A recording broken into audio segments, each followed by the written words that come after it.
The coffee was still warm when Alyssa Redfeather disappeared. It was a quiet night on the Wind River Reservation, late March 1990. The air was dry, and the highway stretched empty under the pale glow of a half-moon. Alyssa had finished her night shift at the Red Hill gas stop, a small roadside station that closed just after midnight. Security footage showed her locking the glass door, checking the till and walking out with her jacket zipped to the top. She carried her purse and a thermos of coffee.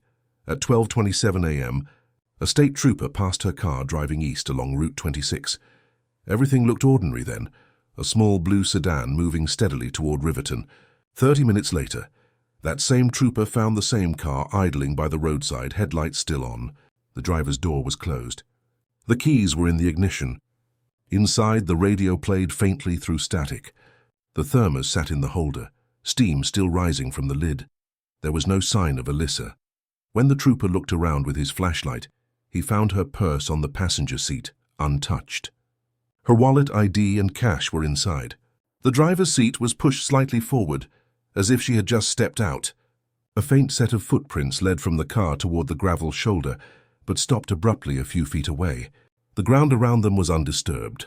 Backup arrived at 1:15 a.m. The officers spread out, scanning the ditches and brush with handheld lights. The temperature had dropped close to freezing. A search dog was brought in, but lost the scent near the edge of the asphalt. No tire marks, no signs of a struggle, no drag marks. It was as if she had stepped off the road and vanished into the dark. The car was towed to the county impound lot by dawn. Investigators dusted for prints but found only hers. The glove compartment held a few pay stubs, an old cassette tape and a folded grocery list. Nothing pointed to a reason she would stop there. Nothing explained how a young woman could disappear from a well-lit stretch of road without a sound. At 8 a.m., Deputy Tom Harlan from the Fremont County Sheriff's Office arrived at the scene. He walked the perimeter again, kneeling near the footprints. He noticed something faint beneath the gravel, a tire impression, possibly from a larger vehicle running parallel to the road. It was wide, heavy, and deep enough to belong to a pickup or freight truck. But no one had reported a breakdown or accident in the area that night. When daylight spread across the plain, officers expanded the search radius. They found no clothing, no personal items, no signs of struggle. Her car had half a tank of fuel. There were no skid marks to suggest a forced stop. By noon, word spread through the reservation that Alyssa Redfeather was missing. Locals began to gather along the roadside, offering to help. Some recognized the car immediately. They had seen her driving that same route every night for months after work. For them, the scene felt impossible. Too ordinary, too familiar.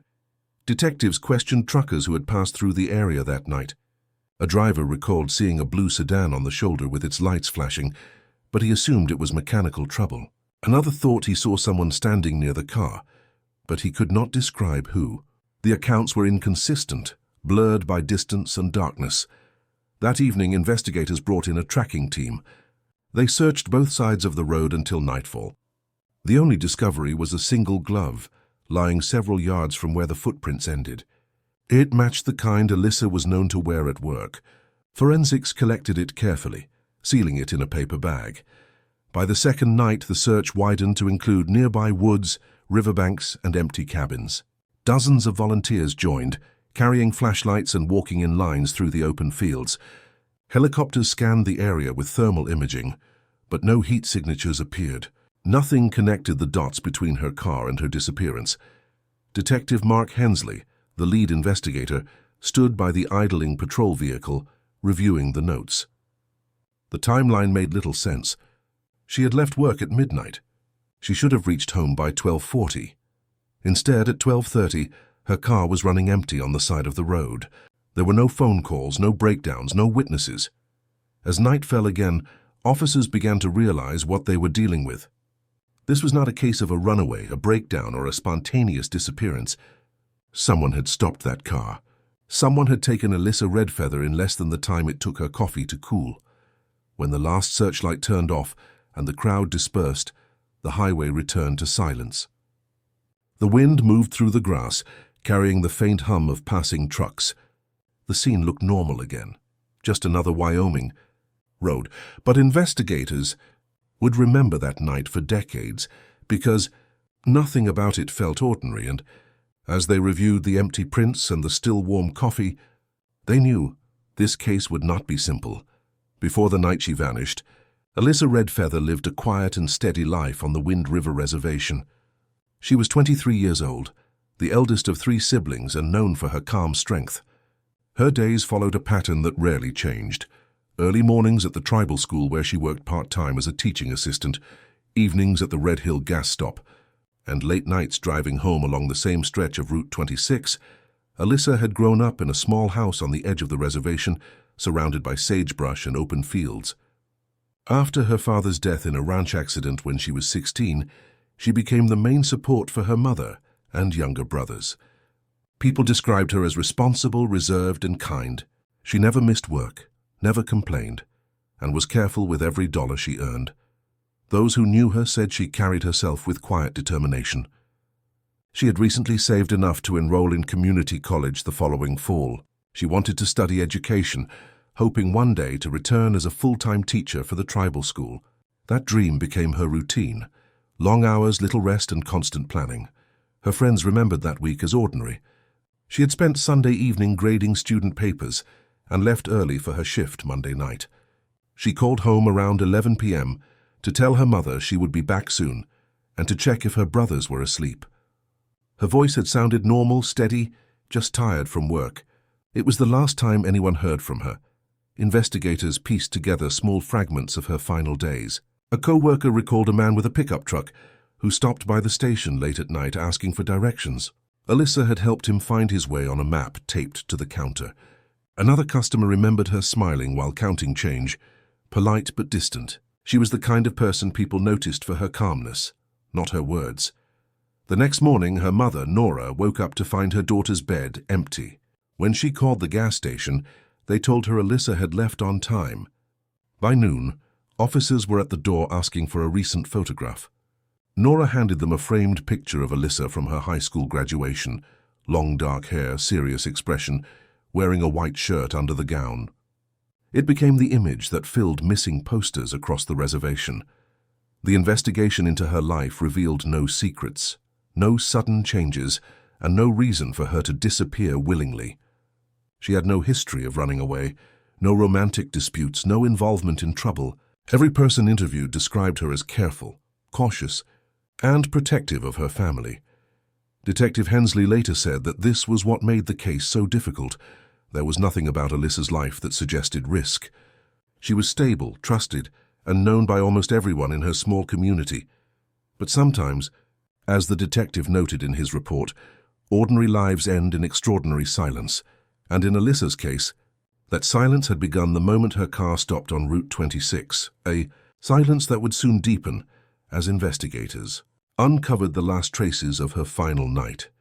11:58 p.m. on March 26, 1990, Alyssa Redfeather locked the door of the Red Hill gas stop for the last time. The security camera above the counter captured her moving through her closing routine, counting the register, turning off one fluorescent light, and placing her keys in her jacket pocket.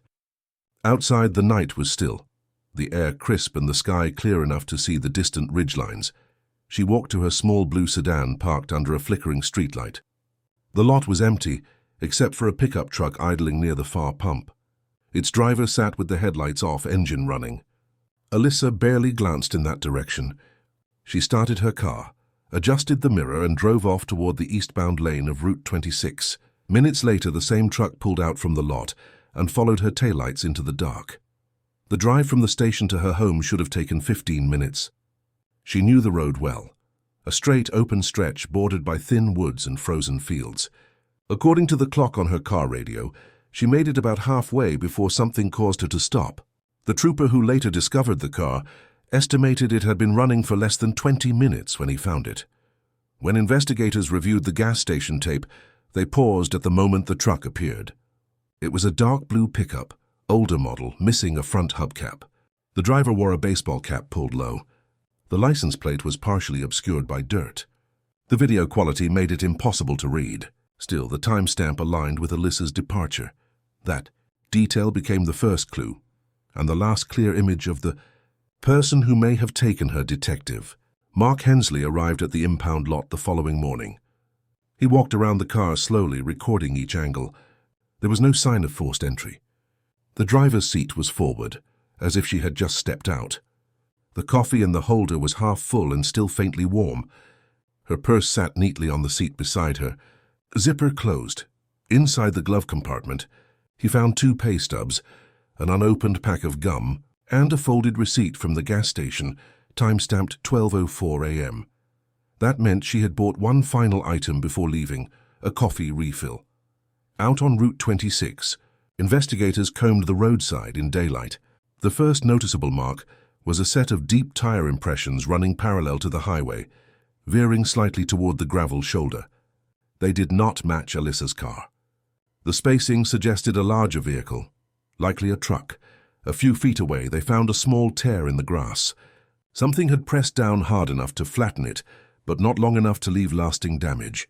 Next to it lay a single jacket button, dark brown, coated with frost. The search expanded along both directions of the road. Volunteers from the reservation joined deputies, forming a long line that stretched nearly a mile. They found nothing beyond the button and the faint tire marks. The ground was too frozen for footprints, except for the short trail near her car that ended abruptly. Forensic teams gathered soil samples and photographed every inch of the scene. The button was sent for testing. Results came back inconclusive. No prints, no blood, no usable trace evidence. It belonged to a standard women's jacket, likely Alyssa's. By the end of the day, the working theory was that she had pulled over, possibly for mechanical trouble or after being signaled by another vehicle. There were no mechanical issues with the car, which led to the second theory. She stopped because she trusted the person who approached her. That night, detectives revisited the gas station to question Alyssa's co-workers. One mentioned seeing the same pickup truck earlier that week, parked across the road without anyone inside. Another recalled Alyssa saying a man had come in asking for directions to the industrial park outside Riverton. The investigators traced the road leading there, but found nothing suspicious. Still, the presence of that truck remained the most solid lead. At 10 p.m., a local hunter driving home noticed police activity and stopped to ask questions. He mentioned something he had seen earlier that morning, a scrap of fabric caught on a branch about 3 miles east of where the car had been found. Deputies followed his directions the next morning. In a shallow ditch near the tree line, they located the item. A scarf with faded red and white stripes partially stained dark. The scarf was carefully bagged and sent to the state lab. Early tests showed traces of human blood. Though too little to determine type or origin, this discovery changed the tone of the investigation. Until that moment, there had been quiet hope that Alyssa might have walked away or gotten lost. The scarf removed that hope. It placed violence into the timeline. The area where it was found showed no struggle, only wind-blown grass and a few scattered stones. Detectives concluded she may have been taken further into the woods or moved elsewhere. By the third day, every available officer had been assigned to the case. Patrols checked truck stops, motels, and back roads across Fremont County. Flyers went up in Riverton, Lander, and nearby towns. A $5,000 reward was announced for any information leading to Alyssa's whereabouts. Still, the phone lines stayed quiet. No ransom calls, no sightings, no fresh evidence. As the sun set on the fourth night, Detective Hensley stood by the highway again, looking out over the dark plain. The wind pressed against the tall grass, making it ripple like water under the headlights. Somewhere out there, he thought, was the missing link between that truck and Alyssa Redfeather's disappearance. He could feel it. Something had happened on that road that no one saw, and it had taken less than a minute to erase her completely. The next morning, the first of many grim discoveries began to surface. Detective Mark Hensley began the investigation before sunrise on March 27, 1990. The cold air still carried the faint scent of gasoline from where Alyssa's car had been towed hours earlier. Forensic teams were already analyzing every item collected from the scene: the glove, the scarf, the soil samples, and the button from her jacket. Hensley knew the odds were already against them. The first 24 hours were critical, and they had passed without a single solid lead. His first step was to reconstruct her route. Alyssa left the Red Hill gas stop at exactly 12:06 a.m., She was expected home by 12:40. The distance between the 2 points was just under 15 miles. Somewhere along that short stretch she vanished. Hensley and his partner, Deputy Tom Harlan, drove the road repeatedly that morning, mapping every bend and every potential turnoff. They noted how visible her blue sedan would have been in the open stretch. Whoever stopped her had done so fast, too fast for coincidence. Detectives checked the gas station again, focusing on the man in the pickup truck. The night clerk described him as white, mid-30s, wearing a dark cap and denim jacket. He had asked for directions, stayed for less than a minute and left without buying anything. The store's security camera caught part of his face when he leaned toward the counter, but the footage was grainy. The logo on his jacket was blurred, unreadable. Hensley sent copies of the image to state police and nearby trucking companies, hoping someone would recognize the vehicle or the man. None did. There were hundreds of similar pickups registered in Wyoming, and none led to a match. By the second day, search teams expanded to nearby rivers, drainage ditches, and abandoned barns. Volunteers from the reservation joined county deputies, bringing horses and off-road vehicles to cover rough terrain. The search stretched across 20 square miles, but produced nothing new. Inside the sheriff's office, phones rang with tips.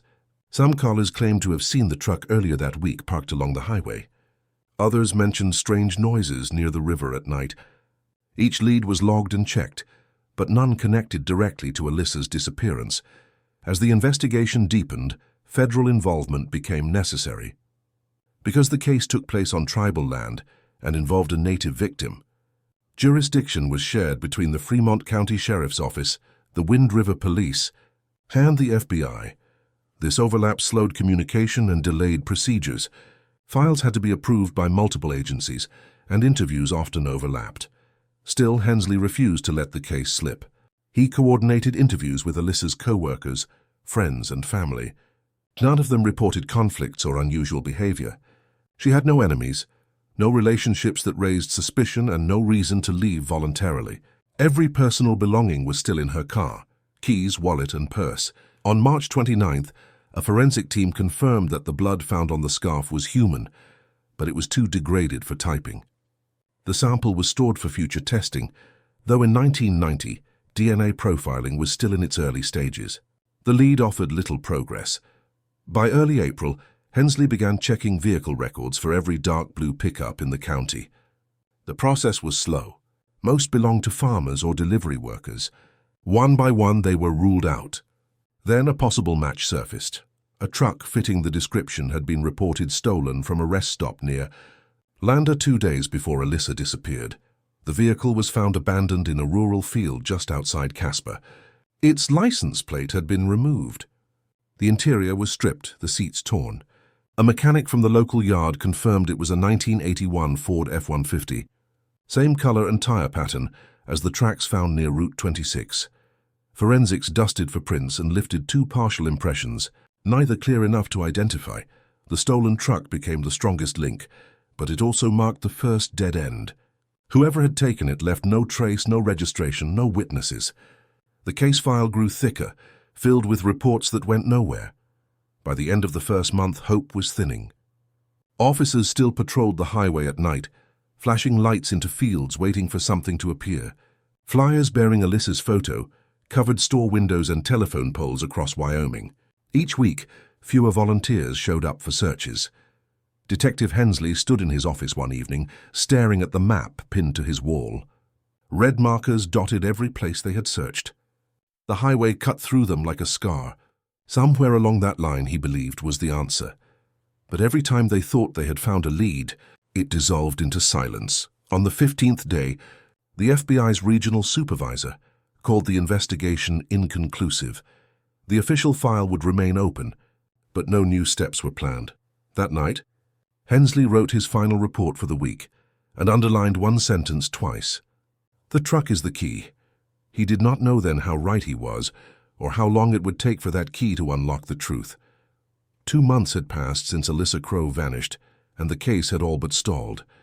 The search teams had dwindled, the posters were fading in the rain, and the community had grown quiet. A silence that comes when people stop believing in answers. Detective Mark Hensley, though, hadn't stopped. He still drove the same 15-mile stretch every week, retracing the road between the gas station and the point where her car was found. Then, in late May 1990, a phone call changed everything. A rancher named Bill Conrad, who owned property near the river north of Highway 26, called the sheriff's office to report something unusual. The spring thaw had lowered the riverbank, revealing what looked like a torn piece of fabric caught between tree roots. Hensley arrived within the hour. The waterline had dropped enough to expose several patches of mud along the bank. There, half buried in silt, was a piece of blue cloth, the same shade as Alyssa's missing denim jacket. Forensic teams cordoned off the area, digging carefully through layers of mud and leaves. Within minutes, they uncovered more: a boot print preserved in the hardened riverbed, and a fragment of a metal zipper nearby. As they worked, the smell of the wet earth grew heavier. And then came the worst discovery: a lock of dark hair tangled in the roots just below the surface. The search was immediately expanded downstream. Within hours, human remains were found roughly 300 yards from the original spot, partially submerged near a bend in the river. The coroner confirmed what everyone already feared: the remains belonged to Alyssa Crow. Hensley stood by the water, hat in hand, as the body was lifted out. Even after weeks in the cold current, her form was recognizable by the small silver bracelet on her wrist, the one her mother had given her on her 17th birthday. The recovery brought both closure and heartbreak to the community, but for Hensley, it reignited the investigation. The autopsy revealed chilling details. Alyssa had suffered blunt force trauma to the back of her head and several fractures along her ribs. There were no signs of drowning. The cause of death was determined to be head injury, followed by exposure. Traces of oil residue were found on her clothing, suggesting she had been near a vehicle or machinery before death, perhaps the pickup truck. Within days, attention returned to the stolen Ford F-150. Forensics re-examined the partial fingerprints lifted from its door handle. This time, using enhanced imaging methods available through the FBI, they identified a probable match: a local mechanic named Earl Whitaker, who had prior arrests for theft and assault. Whitaker lived less than 20 miles from the site where the truck was found. When questioned, he denied any involvement and claimed he'd left town the week Alyssa disappeared. But inconsistencies in his timeline stood out. He couldn't explain why a burned glove matching the type found at Alyssa's car scene was discovered in his workshop's trash bin. Investigators obtained a warrant and searched his property. Inside a shed behind his house, they found several stolen vehicle parts. But one item in particular caught Hensley's eye: a brown wool scarf with faint, reddish stains. It matched the description of the one found near Alyssa's car. Forensic testing confirmed the blood on the scarf was the same type as Alyssa's. While DNA testing wasn't yet conclusive in 1990, it was enough to make Whitaker the prime suspect. Still, there wasn't enough for a conviction. No witnesses, no direct evidence linking him to Alyssa that night. Whitaker maintained his innocence and was released after 48 hours. Frustrated but unwilling to give up, Hensley revisited every lead Whitaker might have touched. Through interviews, he learned that Whitaker often repaired trucks for long-haul drivers passing through the area. One name appeared repeatedly in those conversations: Daniel Reeves, a drifter who sometimes stayed in Whitaker's trailer yard. Reeves had vanished shortly after Alyssa's disappearance. Hensley began digging. Reeves had a criminal record spanning 3 states, including kidnapping and battery. His last known address was a trailer lot near Lander, less than 5 miles from where Alyssa's car had been abandoned. When Hensley reviewed the pickup's stolen vehicle report, something clicked. The rest stop where the Ford was taken was only 2 miles from that trailer park. Reeves's description: medium build, brown hair, denim jacket, fit the gas station witness's memory of the man who'd asked Alyssa for directions. For the first time in weeks, the case had direction again. Hensley forwarded the information to the FBI and obtained an interstate alert for Reeves. His file included a note: "Consider armed and dangerous." That night, as Hensley drove home through the same stretch of highway where Alyssa had vanished, he passed the Red Hill gas stop. The neon sign flickered like it had that night. The road was empty except for the sound of wind over the plains. He slowed down and looked into the darkness beyond the ditch. The same darkness Alyssa must have faced. The first break had come, but deep down Hensley knew it wasn't over. Whoever took Alyssa had been careful, deliberate, and patient. And if Reeves was still alive, he might not be done running. The arrest warrant for Daniel Reeves was issued 3 weeks after Alyssa's remains were found. His name had circulated through every law enforcement channel, from Wyoming to Montana, but no one had seen him since April. Then, one evening, a truck driver reported a man matching Reeves's description working odd jobs at a remote oil field near Casper, roughly 180 miles east of Wind River. Detective Mark Hensley and a pair of federal agents drove out before dawn. The oil field sat in a flat stretch of land, surrounded by rusted storage tanks and scattered trailers. The foreman said Reeves had been living in a small camper behind the main office for about a month, mostly silent, always paying in cash. He went by the name Tom. When officers knocked on the camper door, no one answered. The blinds were drawn, but a faint light flickered from inside. Hensley ordered the team to hold position, then circled to the back. Through the window, he saw a man hunched over a table, rolling cigarettes beside a stack of old photographs. One was unmistakable, a photo of Alyssa smiling in her gas station uniform. The arrest was quiet but tense. Reeves didn't resist, only asked for a cigarette before being handcuffed. Inside the camper, investigators found Alyssa's missing bracelet, wrapped in cloth and hidden in a toolbox. That single piece of evidence turned a suspect into a killer. At the sheriff's office, Reeves sat motionless through the interrogation. He said little, speaking only to deny ever meeting Alyssa.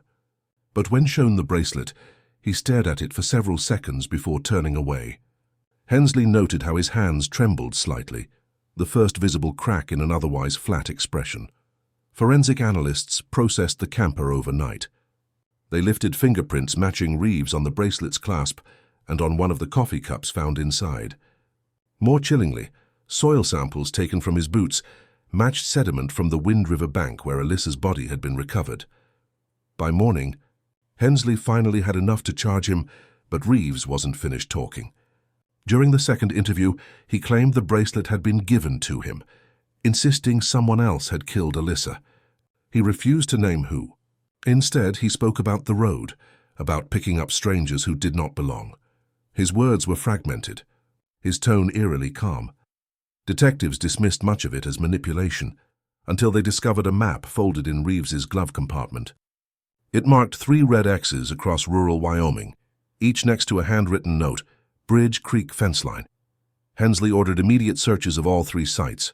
At the first location near Fremont County, investigators found only broken glass and tire tracks. But at the second site, a creek bed north of Lander, they uncovered something undeniable.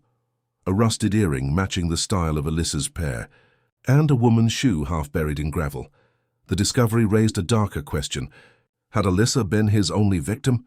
The FBI expanded the case, reviewing reports of missing Native women across neighboring reservations from the late 1980s.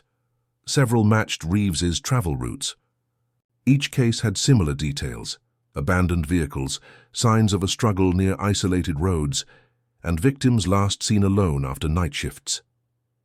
As the investigation grew, Reeves grew restless. In his cell he began pacing, muttering about voices by the river and the one who was watching. Hensley wasn't sure if it was guilt or performance, but it left him unsettled. Then came the twist that would redefine the entire case. 2 weeks before trial preparation began, the forensic team reanalyzed the fibers found on Alyssa's jacket. They discovered something unexpected: traces of fiberglass insulation, a material not present in Reeves's camper or the oil field. When compared to the sample taken from Earl Whitaker's workshop, the match was exact. Whitaker, the mechanic first questioned months earlier, was suddenly back in focus. It suggested Reeves hadn't acted alone. Hensley confronted Reeves with the findings. Reeves looked up, half smiling for the first time. "You are late," he said quietly. "He is gone." That night, Whitaker's property was found abandoned. His truck was missing, his workshop stripped bare. Tire marks led away from the yard toward Highway 26, the same direction where Alyssa had disappeared. Hensley stood in the doorway of the empty shed, looking at the dust settling over the floor. For months he had thought the monster was one man. Now it seemed the truth ran deeper. Buried in the quiet roads of Wyoming, Reeves sat in his cell waiting, Whitaker was somewhere out there moving again. And for Detective Mark Hensley, the real hunt had just begun. The search for Earl Whitaker became one of the largest manhunts in Fremont County history. Every highway, rest stop, and back road from Wind River to Riverton was checked. Yet every lead ended in silence. Whitaker's truck, a faded green Ford, was spotted twice in the first week, once near the state border and again outside a closed diner. Both sightings turned out to be wrong. Detective Mark Hensley refused to close the file. He believed Whitaker was still in Wyoming, hiding in plain sight. But without new evidence, every hour made the trail colder. For weeks, investigators sifted through the past, hoping to uncover a connection between Whitaker and Daniel Reeves. They had worked together briefly at a repair shop in Casper in 1988. Witnesses recalled them as quiet men who kept to themselves. They shared long drives to the oil fields and spent nights drinking behind the shop.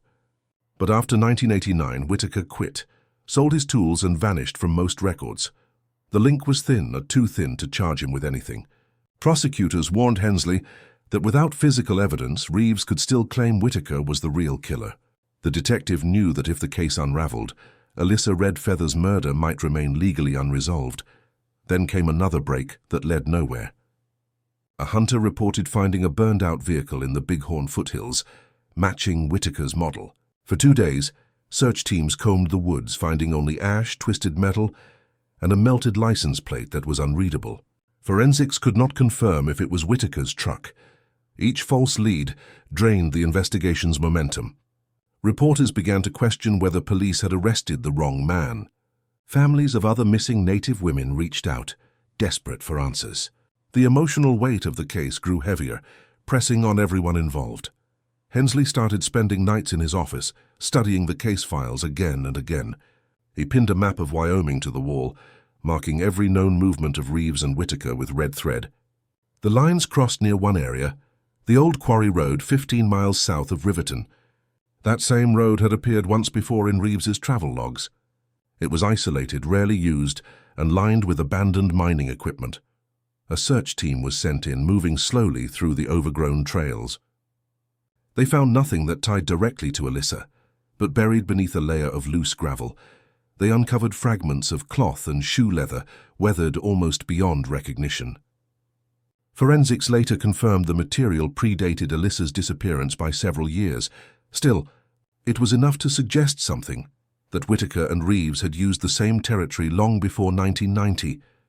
As the days passed, the case began slipping again into uncertainty. Reeves stopped speaking altogether. He refused food, refused visitors, and spent hours staring at the wall of his cell. He offered no further information about Whitaker's location. Hensley filed daily reports, but even his tone began to change. What had started as a clear investigation now felt like chasing shadows through open country. Each discovery pointed backward, not forward. Each suspect's silence deepened the mystery. By the end of the month, the press had moved on. Funding for extended field searches was cut. Officially, Whitaker was listed as missing and presumed armed. Unofficially, Hensley knew the truth. He was still out there. The detective's final note that month was short. Reeves in custody. Whitaker unaccounted for. Case unresolved. Recommend surveillance in Riverton area. That night, as he left the office, rain swept across the highway. The same road Alyssa had once driven now felt colder, quieter, as if carrying the weight of unanswered questions. And somewhere beyond the storm, a pair of headlights flickered across the plains. The same kind of truck, the same direction, the same silence returning again. By early 1992, the investigation into Alyssa Redfeather's murder had stalled completely. Daniel Reeves remained behind bars awaiting trial. But with Earl Whitaker still missing, prosecutors hesitated to move forward. The state wanted certainty. 2 suspects, 1 verdict. Without Whitaker, they had only fragments. The bracelet, the soil, the fingerprints. Each piece told part of the story, but none revealed how Alyssa had died or who had struck the final blow. Reeves's lawyer used that uncertainty to his advantage, painting him as a scapegoat for a larger unknown killer. After months of delays, the case was quietly suspended, and Reeves was transferred to a federal facility for unrelated assault charges. Within a year, Alyssa's name faded from headlines. Her posters were taken down from storefronts, and the gas station where she worked hired new staff. On the Wind River Reservation, time moved forward, but the air still carried the heaviness of her absence. Her mother, Nora, kept the porch light on every night, long after most had stopped asking questions. Detective Mark Hensley was reassigned to another district, but the case never left him. He kept a box of files under his desk, photographs, soil reports, and Reeves's cryptic notes from his cell. Sometimes during long nights on other assignments, he would open it and reread the statements. Each one ended with the same hollow truth: Whitaker is gone. Years passed. Reeves died in custody in 1998 after a fight with another inmate. He left behind no confession, no final statement, only a list of names scratched into the underside of his bunk. Investigators found Alyssa's initials among them. It was the last trace of acknowledgement anyone would ever get from him. The official file on the Redfeather case was closed in 2001. Classified as unsolved homicide, secondary suspect at large, the evidence was boxed, labeled, and stored in the basement of the Fremont County Sheriff's Office. Dust gathered over the folders. Witnesses moved away, retired, or died. Every few years, someone new would look at the case, make notes, and put it back. Then came the silence, the kind that consumes even the memory of an investigation. Newspapers stopped mentioning Alyssa's name. Police reports shrank to a single-page summary. The Redfeather family continued to ask for updates, but the same line came every time: no new information at this time. By 2010, most of the original team had left law enforcement. The few who remained remembered the case like a faint echo, a tragedy with too many questions and too little proof. Still, the story never truly disappeared. Local kids grew up hearing whispers about the woman by the highway. Truckers passing through Wind River sometimes left flowers near the spot where her car had been found. Every anniversary, Nora Redfeather visited that roadside, standing in silence before the empty field.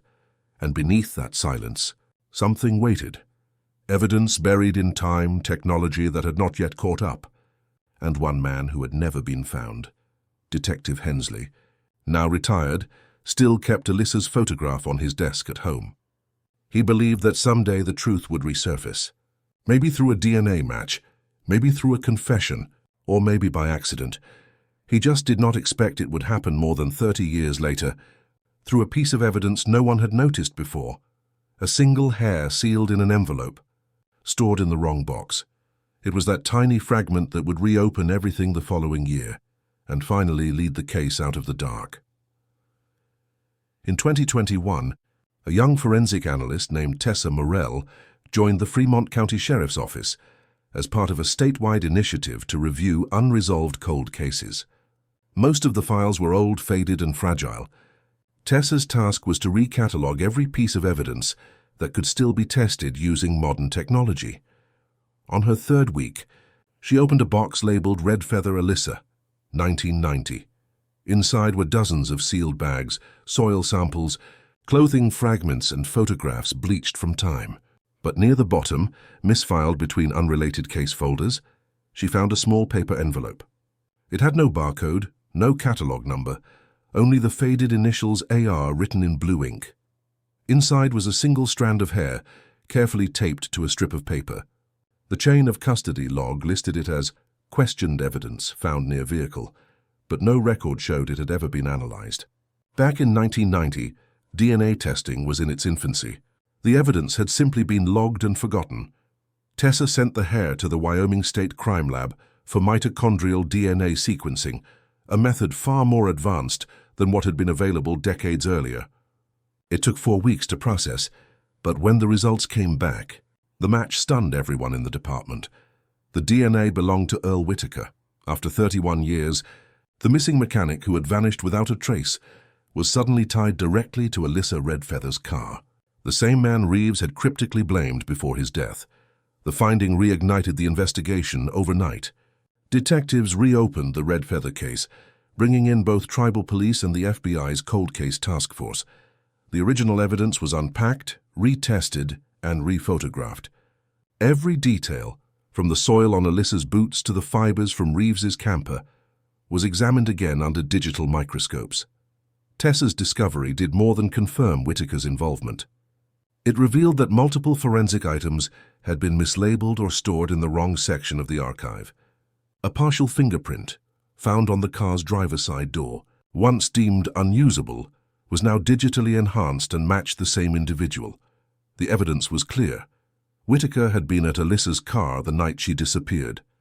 Detective Mark Hensley, now in his late 60s, was contacted by the sheriff's office and invited to review the new findings. He arrived 2 days later, carrying his old case notes and that same worn photograph of Alyssa.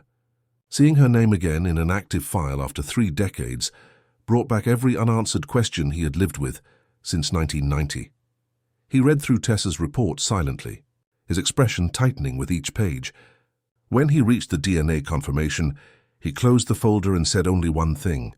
Then he never left Wyoming. The next phase of the investigation focused on tracing Whitaker's movements after 1990. Property records showed that his workshop had been sold under an alias in 1991.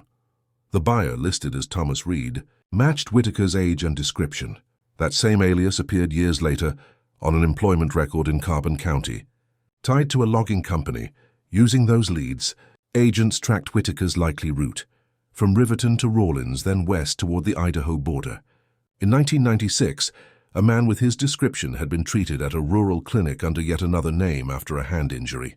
That record provided a crucial detail, a blood sample that had been preserved as part of the clinic's patient archive. When compared to the new DNA profile, it matched Whitaker perfectly. The realization hit everyone hard. Whitaker had survived under false names for over 3 decades, blending in with seasonal workers and transient labor crews. He had likely watched the investigation fade, certain he had escaped, but technology had caught up to him. The sheriff's office announced the breakthrough quietly, informing Alyssa's surviving family before releasing any details to the public. Nora Redfeather, now frail and in her 70s, listened to the news without speaking for several minutes. When she finally did, her words were simple. "I always knew his shadow was still here." Detectives began preparing an arrest warrant and working with federal marshals to locate Whitaker. The hunt was about to begin again, and this time, the silence of 30 years was about to be broken, not by rumor, not by guesswork, but by a single strand of truth that had waited, untouched. In a forgotten envelope, the search for Earl Whitaker reignited with an intensity Wyoming had not seen in decades. After the DNA confirmation, federal marshals joined state and tribal police in what quickly became a coordinated multi-county operation. Every record, every old alias, every small-town clinic log was rechecked. Whitaker had been running for 30 years, but now the walls were closing in. Investigators believed he was still alive, likely moving between seasonal jobs under new names, staying off digital systems and living in cash-based work. What made the search difficult was Whitaker's familiarity with rural terrain. He knew the state's backroads, oil fields, and forgotten trails better than most locals. For weeks, search teams followed scattered leads. A mechanic in Rawlins remembered an older man calling himself Erlen, who repaired farm machinery and paid in old bills. A motel clerk near Dubois recalled a man with a scar on his right hand, who always asked for rooms far from the road. Each sighting felt close, but each ended the same way, and too late. Then, one night in late October, an anonymous call came through the sheriff's tip line. The voice was male, nervous, and brief.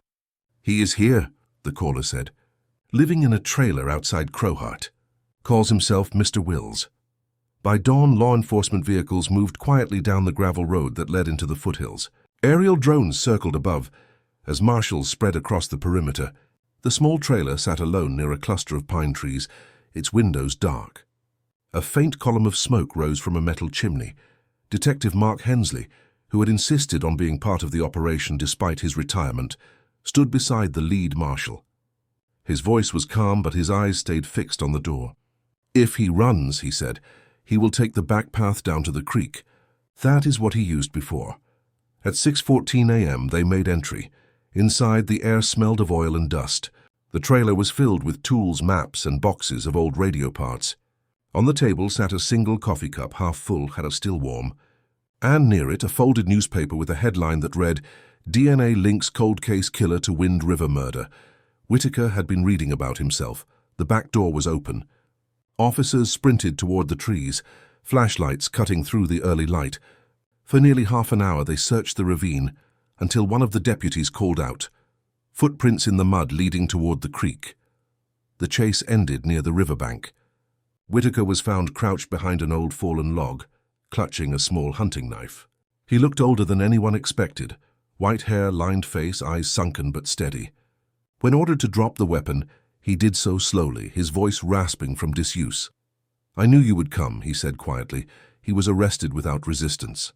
Back at the county office, Whitaker was processed under his real name for the first time in 3 decades. The evidence was overwhelming. DNA, fingerprints, and personal items linking him to the scene. During questioning, he refused to answer most of the investigators' questions. Only once did he speak, when asked why he had killed Alyssa Redfeather. His reply was simple, almost detached. She said no. That was enough. The room fell silent. Even seasoned officers turned away. The brutality of the truth stripped away years of uncertainty. There was no mystery left, no doubt, only the weight of what had been lost. When the news broke, it spread across the state in hours. For the first time, Alyssa's family could attach a name to the horror that had haunted them for 31 years. Her mother, Nora, received the call from Hensley personally. She did not cry or speak. She just whispered, "Now she can rest." Whitaker was charged with first-degree murder, kidnapping, and obstruction of justice. His trial was scheduled for the following spring. As Whitaker sat in his cell awaiting court, Detective Hensley visited the site where Alyssa's car had been found, the same stretch of highway where it all began. The field was quiet, the wind low. He stood there for a long time watching the horizon. 31 years of silence had ended with a single match, a strand of hair, a forgotten envelope, and the one man who had believed time could bury the truth. But in Wyoming, time had only been waiting. The trial of Earl Whitaker began in the spring of 2022, inside the Fremont County Courthouse, the same building where Alyssa's case had first been filed 32 years earlier. Reporters filled every seat.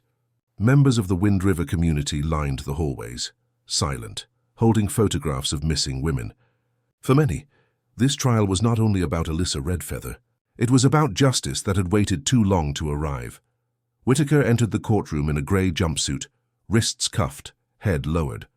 The years of hiding had aged him beyond recognition. His lawyer announced that Whitaker would plead not guilty, arguing that Daniel Reeves, now long deceased, had been the true killer, and Whitaker's only crime was silence. But the evidence told a different story. Over the first 3 days, prosecutors presented a precise, methodical case. They laid out the timeline, the DNA results, and the physical evidence connecting Whitaker directly to Alyssa's car and her remains.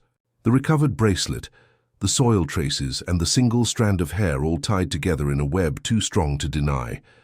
Jurors listened to forensic expert Tessa Morell, the young analyst whose rediscovery of the evidence had reopened the case. She explained how modern mitochondrial DNA sequencing had confirmed Whitaker's presence beyond any margin of error. Her testimony was calm, factual, and devastating to the defense.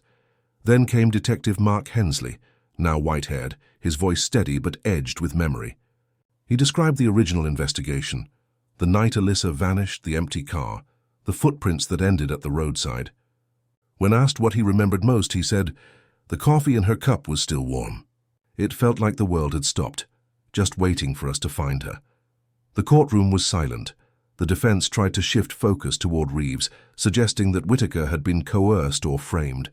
But the forensic links were undeniable. Reeves's camper had contained soil from the riverbank.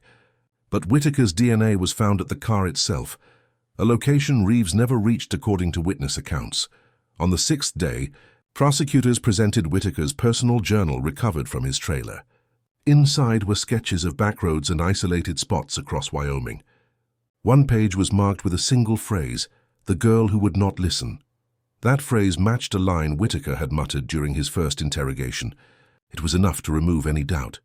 By the second week, the defense had little ground left. Whitaker himself remained mostly silent, watching the proceedings without emotion.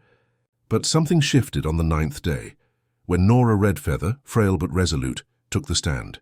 She spoke softly, her words slow but unwavering. "For years I kept her room the same," she said. I used to believe someone would knock one night and tell me she was coming home. But time never brought her back. Only truth could. Whitaker looked at her for the first time since the trial began. For a brief moment, the hardness in his face faltered. The next morning, before testimony resumed, his attorney approached the judge. Whitaker had decided to speak.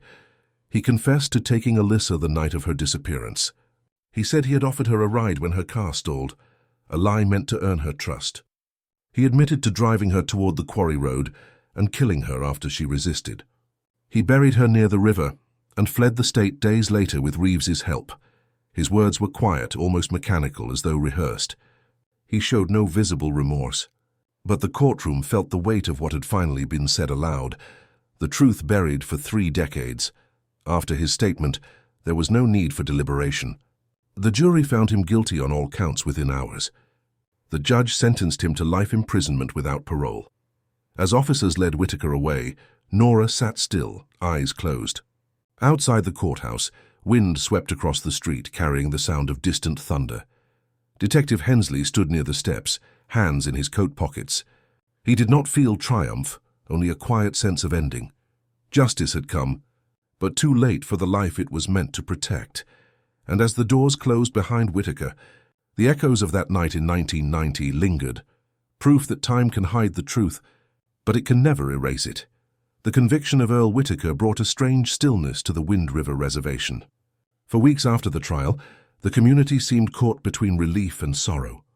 News cameras left, reporters packed their equipment, and the courthouse steps, once crowded with people seeking answers, grew quiet again.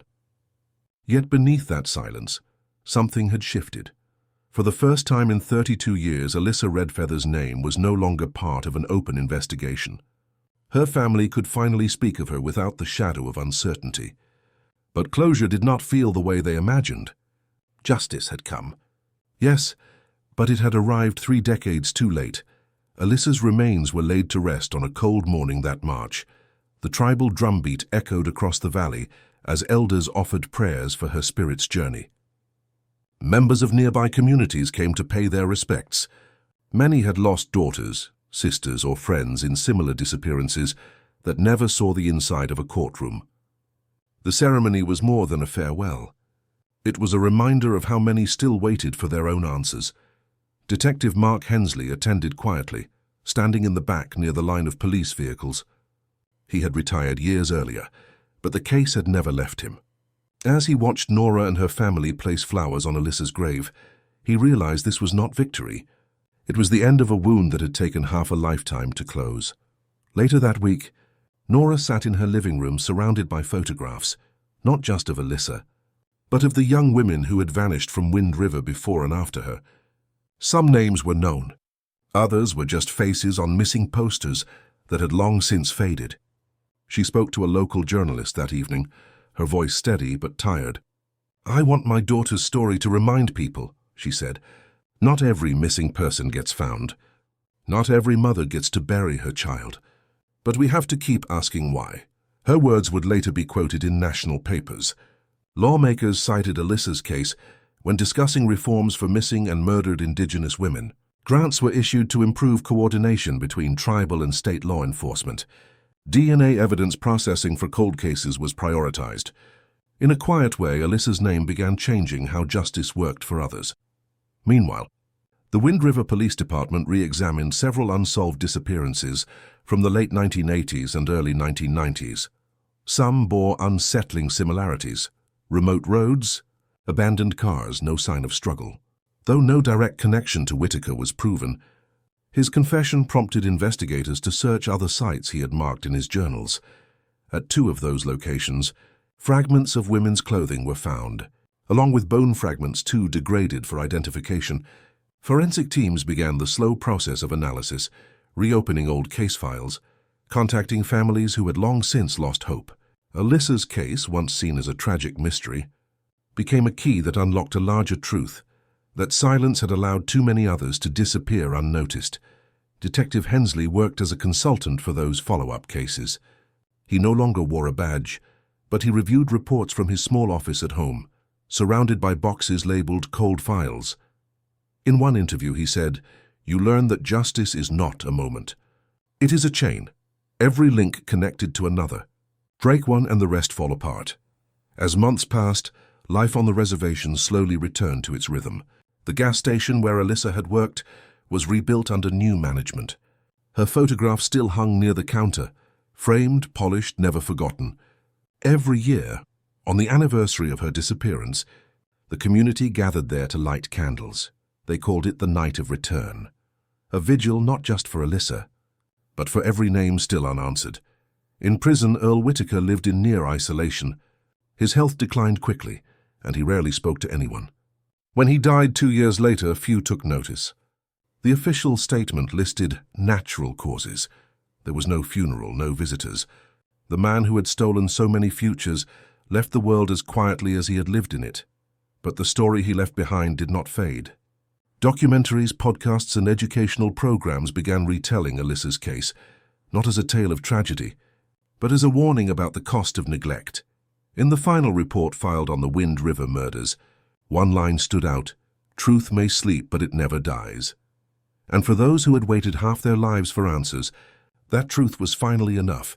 Yet even now, some nights when the wind moves across the valley, locals say they hear faint footsteps by the roadside where her car once stood, as if the land itself remembers what was taken and refuses to forget.